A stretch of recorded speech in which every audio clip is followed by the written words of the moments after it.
Taxes and the citizen. Many feel that Indians are being overtaxed, but India's tax revenue as percentage of GDP is not as high as many developed countries, even though it funds a very high proportion of center spending.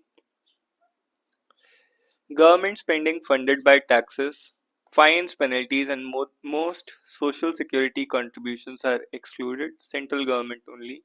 India 77.5%, US 58.95%, Brazil 53.7%, Germany 50%, and China 47.67%.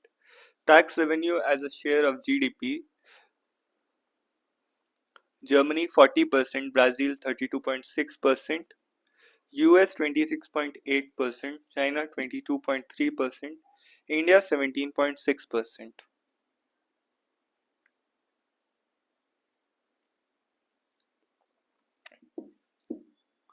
Tax revenues as share of GDP per capita 2022.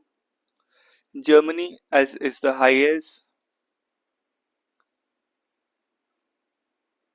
versus GDP per capita.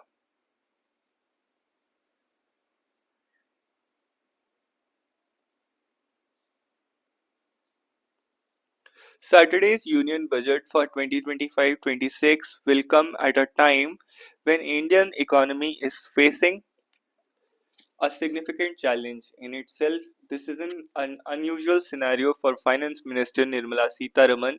In 2020, the COVID 19 pandemic hit soon after the budget was presented, leading to nationwide lockdowns and India going into a technological recession. The 21 budget was followed by vicious Delta wave,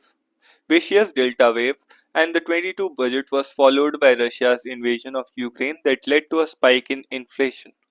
This time, the challenges are more economic in nature. Over the overall GDP growth rate seems to be reverting to pre-pandemic pace.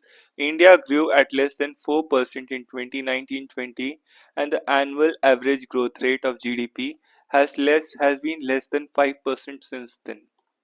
Overall GDP growth rate seems to be reverting to its pre-pandemic pace.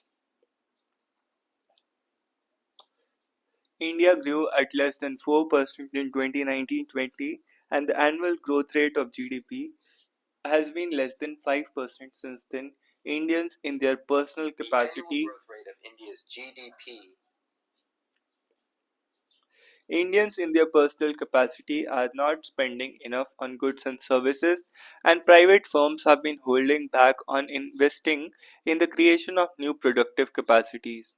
With President Donald Trump's focus on tariffs and looming threat of global trade and currency war, bets are off on exports becoming an engine for economic growth that leaves the government with the job of single handedly kickstarting the economy by spending more.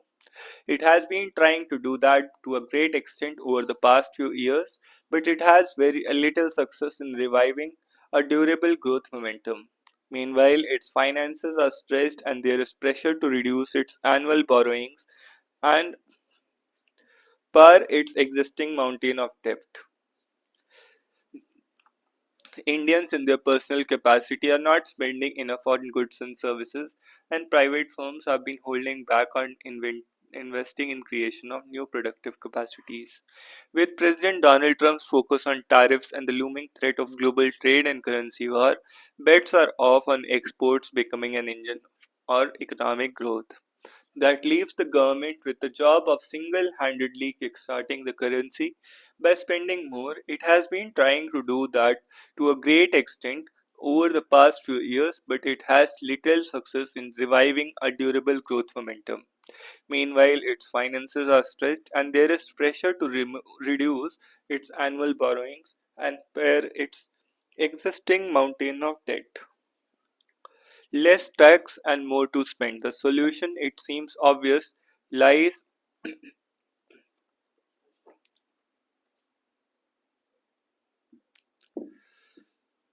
the solution it seems obvious lies in the hands of consumer unless people start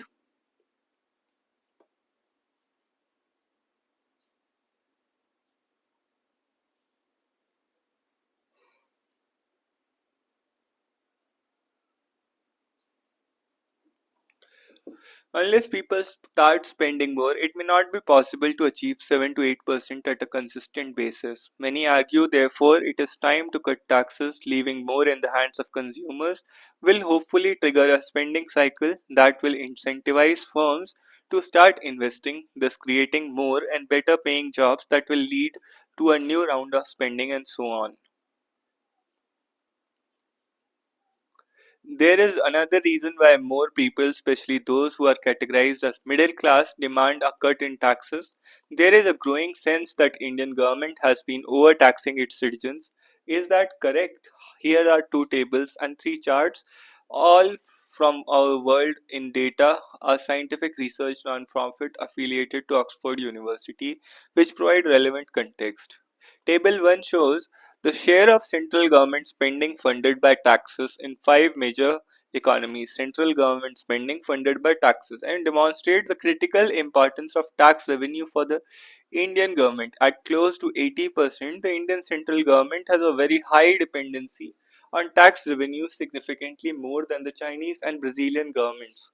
Cutting tax rates or collecting less taxes will mean government will have to borrow more from the market, competing with private firms for investable funds and process drive up interest rates across the board. However, when it comes to total tax revenues as a share of national GDP, India ranks fairly low. Well, well below 20%, most developed countries raise much higher levels of revenue as a proportion of GDP. India, despite being highly dependent on taxation for government spending, is able to target a narrower tax base. However, India is much poorer than these developed countries. Chart 1 maps tax revenue as a share of GDP versus GDP per capita. In other words, it tries to understand where India stands in terms of raising tax as a percentage of GDP relative to its average income levels. The chart shows that India fits into a broad pattern. The richer a country, the more capital is its government in raising tax revenues as a percentage of overall GDP. So India is behind China, which is behind the US. But there are variations. A larger data set, not shown here, shows that France and Germany raise much higher tax revenues as a percentage of GDP than Saudi Arabia or even South Korea. Despite being at a roughly similar levels of per capita income, it seems that the older, more established economies are more efficient in raising revenues. It is noteworthy that India raises a higher proportion of tax revenues than countries such as Mexico and Indonesia that are richer than India in GDP per capita. Chart 2 shows what kinds of taxes are used to bring in revenue. Direct taxes such as personal income taxes are more progressive and just. That is, rich can be made to pay a higher rate of tax that can be made to pay rich can be made to pay a higher rate of tax than the poor. Indirect taxes such as GST are regressive since a poor person pays the same rate as rich. It is reported that in India, both direct and indirect taxes roughly amount to about 7% of GDP each. That would make India lie favorably compared with countries such as Brazil, Chile, Poland, which have much higher levels of indirect tax collections with the same levels of direct tax collections. The larger data set also shows that richer countries could use direct taxes to raise much higher levels of taxation compared to emerging economies such as China, Vietnam, and India. Together, charts 1 and 2 suggest that Indians should expect higher collections, especially from direct taxes such as personal income taxes, and country becomes richer and the government becomes more efficient in collecting taxes. Chart 3 looks at whether electoral democracies tend to tax their citizens more.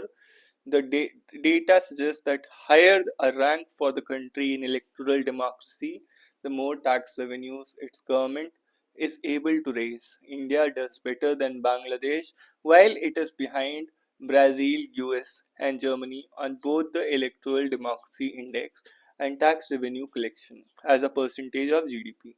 This trend suggests that as India improves its electoral democracy ranking, higher tax collection should be expected.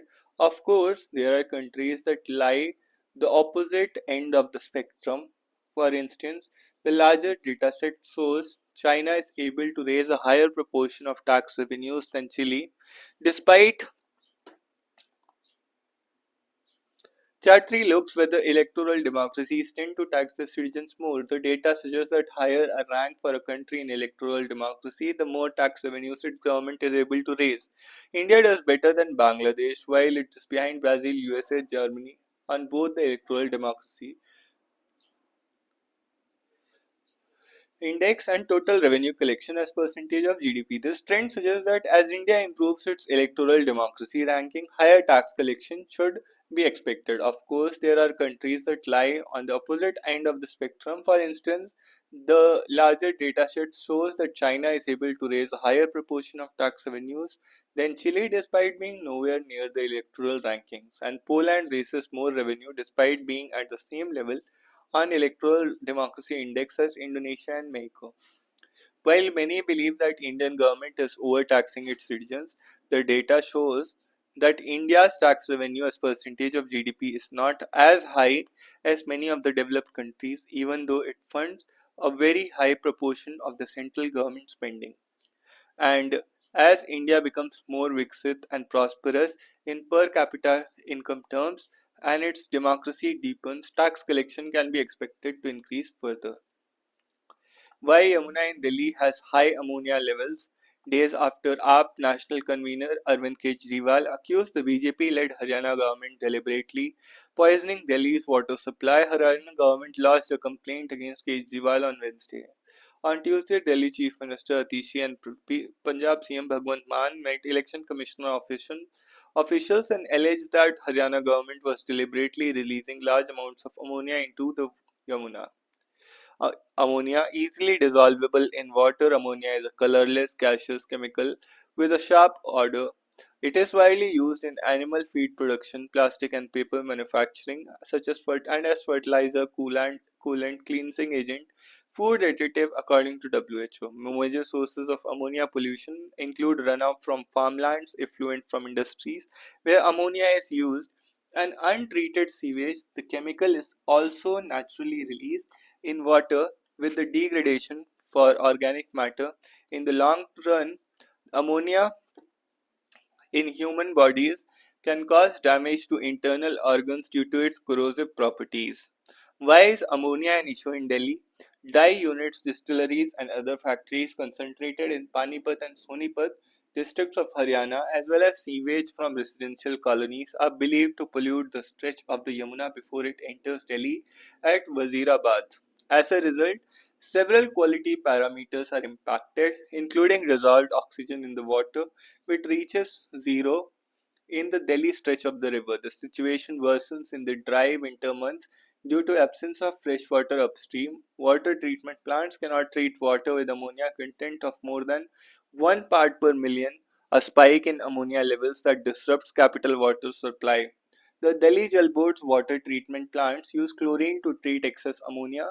According to officials, the Delhi Jal Board's water treatment plants use chlorine to treat excess ammonia. According to officials, 11.5 kg of chlorine is needed to put per liter of water per hour to neutralize 1 ppm of ammonia, ammonical nitrogen. Some amount of chlorine should remain in the treated water after the treatment process so that pathogens can be neutralized. As the ammonia levels increase in winter, the efficacy of the water treatment plants reduces, according to the Delhi Jal Board.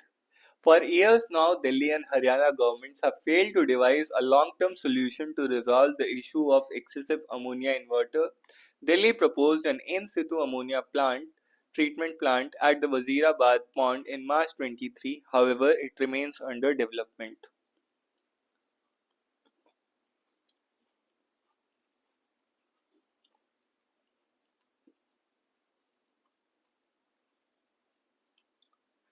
Managing crowds at religious gatherings, learning from an NDMA study. A stampede at the Mahakumbh Mela on Wednesday left at least 30 people dead and 60 injured. Uttar Pradesh Chief Minister Yogi Adityanath said the administration was overwhelmed by the huge crowds moving towards the Sangam nose. At the same time, a report published in 2014 by the National Disaster Management Authority, apex body on formulating disaster mitigation plans, found the majority of the crowd disasters in developing countries have occurred at religious places. Stampedes can be caused by structural reasons including weak temporary structures, poor barricading, poor guardrails, poorly lit stairwells, narrow exits, etc. Fires or electrical failures, inadequacies in crowd control, crowd behavior, poor security, and lack of coordination between stakeholders.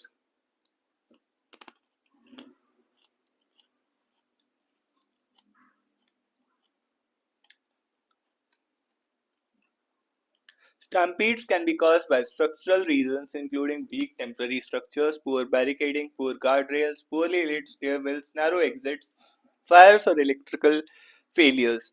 According to NDMA report, crowd control is key to avoiding stampedes. Crowd control can fail due to several reasons: the arrival of larger than anticipated crowd, allowing people in excess of the venue's holding capacity, unlimited holding areas before the entrance, and lack of access control, closed locked exits, lack of adequate and strong railings to marshal the queue, and lack of sectoral partitions to segregate assembled crowds, etc. According to report, improper inadequate arrangements adds to the problem. Panic or excitement leads to either overcrowding or accelerated movement.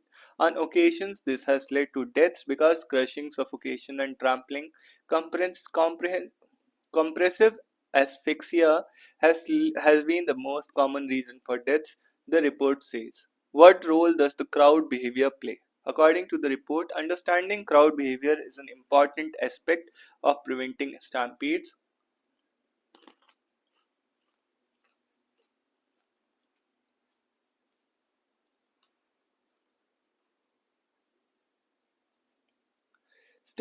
Individual behavior in a crowd is sometimes influenced by the behavior of others.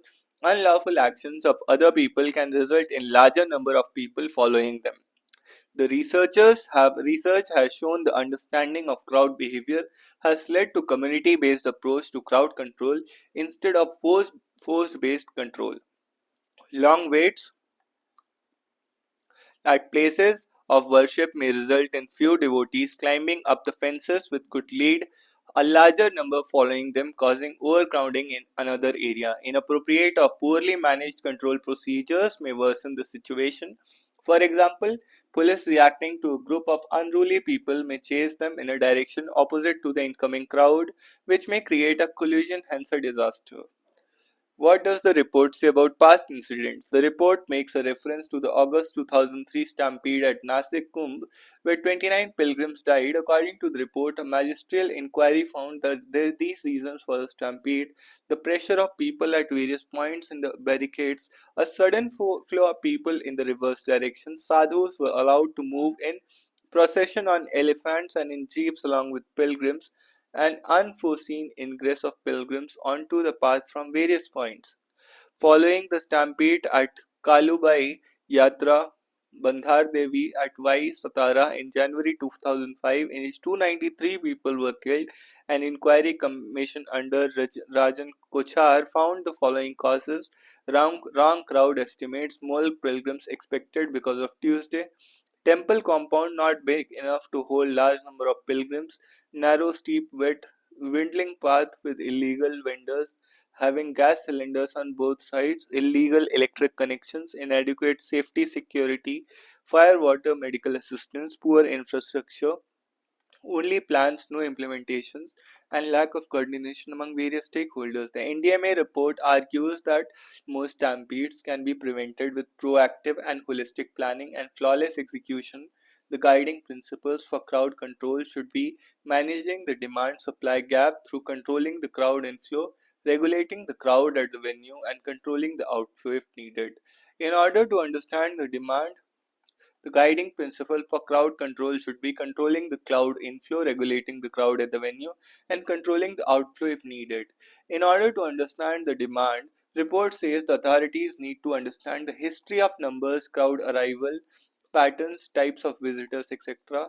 In order to understand the supply, authorities need to calculate the capacity at the venue. Things like the seating capacity or offerings or the prayers possibly per hour. At a number of places, simply outstrips supply, leading to overcrowding. Because of this, there is a need for an input control restricting the number of entries. A mandatory registration process makes this possible. Giving the examples of shrines at Vaishno Devi and Sabrimala, the report says lots of places have started online registration. This registration process could be used to influence the arrival pattern. The report says a number of places it is impossible to increase supply capacity because of religious beliefs or topological reasons. In such cases, since the wait is unavoidable, the only possibility is to make it comfortable. In polar bear fur, possible solution to forever chemicals. New study says fur of polar bear contains an oily substance that can help them remain dry despite the creature sliding on ice and diving into water to hunt.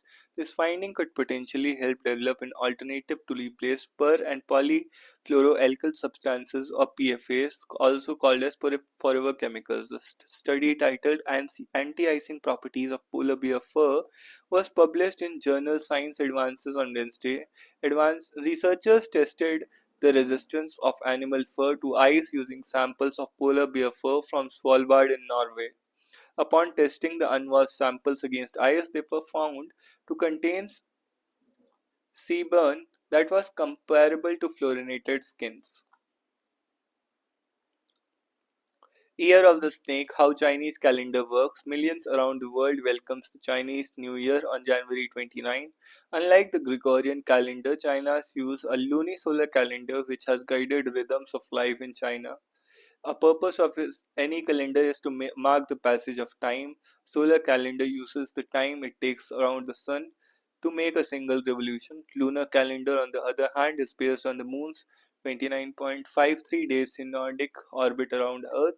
A 12-month lunar calendar adds 354 days, roughly 11 days short of solar year. This means that over time, lunar calendar falls out of sync with the solar year and consequently with seasons. This is problematic for multiple reasons, including that it makes it difficult to plan agricultural processes which are guided by seasonal changes in the weather. This is why many cultures, Chinese, Buddhist, Burmese, have adopted lunisolar calendars. Chinese calendars. Each day of Chinese calendar begins at midnight. Each of its 12 months starts on the day of the new moon, and New Year commences with the second or third new moon following the winter solstice, the moment in the year when the day begins to lengthen again. Months in the Chinese calendar alternate between 29 and 30 days. Since 12 lunar months do not add up to solar year, once roughly every 3 years the Chinese calendar adds 13th month called Rim Yu, which brings the calendar back in alignment. 2025 is Chinese Year of the Snake, paired with wood element. The snake, sixth animal in the Chinese zodiac, symbolizes wisdom, intuition, and transformation. The sign is associated with elegance, sophistication, and strategic mindset, but their introspective nature can sometimes make them seem aloof. Wood symbolizes creativity, flexibility, and growth, making them this a time for personal evolution and embracing change, much like a snake shedding its skin. So that's all for this. See you on the next one.